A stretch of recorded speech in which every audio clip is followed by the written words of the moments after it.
Let's get the latest information tonight from Dr. Anthony Fauci of the National Institutes of Allergy and Infectious Disease. Dr. Fauci, always good to see you. So, as Phil mentioned, phase 3 trials of the new Moderna vaccine began 6:45 this morning with the first of 30,000 patients getting what will be one of 2 shots 28 days apart. What will you be looking for during these phase 3 trials?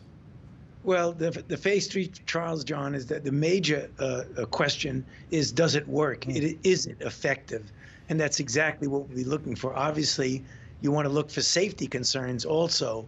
But the main issue here is you vaccinate 15,000 people will get the vaccine, 15,000 will get a placebo, and then you determine the difference in infection with the coronavirus in each of those groups. So it's a 2-arm study, as you said correctly. It's a prime followed by a boost 28 days later.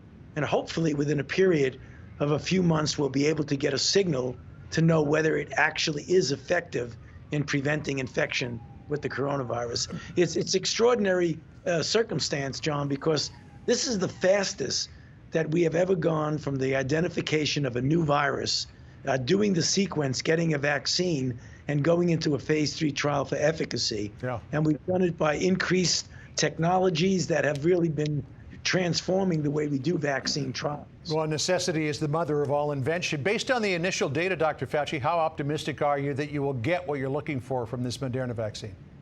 You know, John, if you look at the results from the phase 1 trial, albeit a relatively small number of individuals, the vaccine induced in those individuals a level of antibody, neutralizing antibody, which is the hallmark of protection, at levels that were at least as good and in some cases better than what you would see from people who were convalescing from natural infection. So even though the numbers of people were small, the fact that you can induce a response that mimics what you do with natural infection is good news. So that makes me cautiously optimistic that we may have something here, but it's going to take a few months to determine whether or not we do. In the early days of the vaccine development, Dr. Fauci, you laid out that the government was going to do things differently here, that it was going to proactively start to build up a supply.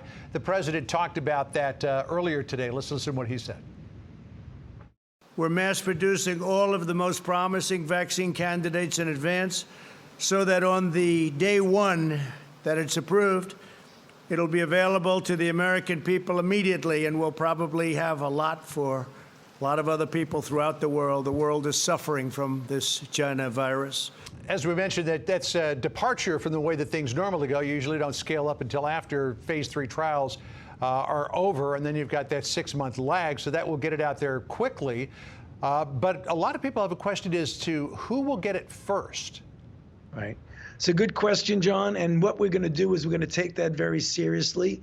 There are committees that are formed to make a recommendation of getting the vaccine out equitably to the people who would benefit from it most, and that is not something that you take lightly. So what will happen is that there will be a prioritization. Hopefully, as we get into 2021, John, we'll have enough vaccine for everyone who needs it. But early on, when you first start distributing it, we're not going to have everything for everyone. Sure. So what you'll do is probably have people who could benefit the most and those who are most vulnerable. For example, first responders, the people who are going to be putting themselves at risk, taking care of patients with COVID-19. Those who are vulnerable, the elderly, those with underlying conditions, because we know now from sad experience that individuals who have underlying conditions are much more likely to have a serious negative outcome from infection. President Trump talked the other day about potentially having people get the first shots in September, maybe October, which has led some people to say, oh, is this going to be an October surprise in the political campaign? Here's what the Secretary of HHS, Alex Azar, said about that earlier. There's no politics in any of this. We need therapeutics and we need vaccines, and we need them as quickly as we can get them.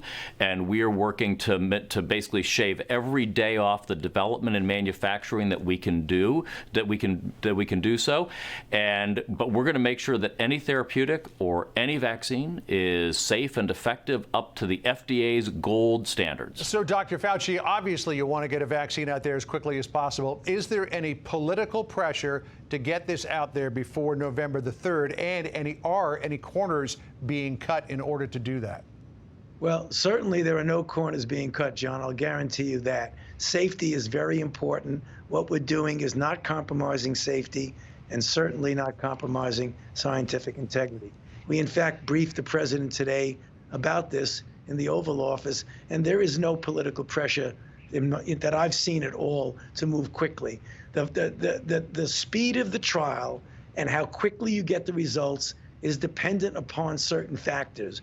One is the number of infections that you get within the context of the trial to determine if it works or not. So if we go out there, we're going to have 30,000 people in the trial. 15,000 will get the vaccine and 15,000 would be placebo. If you look at the accrual and the rate of accrual, that you could project that you'll get an answer sometime in the mid to late fall. That could be November, that could be October. It's very, very difficult to predict. It's going to be the infection rate and the people who get vaccinated, are they within that group? Something we can't predict. Dr. Fauci, we've got about 30 seconds left. Phil Keating mentioned that there has been the beginning of a plateauing of some of the spike that we've seen in states like Texas, Arizona, and Florida. What do you think is responsible for that? And does that bode well for not having to roll back the reopening that we've seen? Well, certainly you like to see when you get surges like that, which were very disturbing, John, that you begin to see them plateau. That means hopefully people are starting to do the fundamental things that we've been telling them to do about mask wearing, avoiding crowds, closing the bars, health, hand hygiene, etc. Hopefully, and I believe it is now having an impact. We've got to make sure that other states that are starting to show an uptick do what we're talking about before you get the major surge. Otherwise, we're going to be repeating what we saw in some of those southern states, which would really be a shame if that happens. All right, well, everybody's got to do their part. We should mention, we talked with you last week about your debut throwing out the first pitch. We've got a frame of that at the Nationals Park, and we should also point out that you now have the top-selling baseball card in history. 51,512 cards sold in 24 hours. There's the card from Topps. 50 years from now, you could be the next Honus Wagner. We'll see. Dr. Fauci, great to see you. Thanks so much. Good to see you, John. Thanks.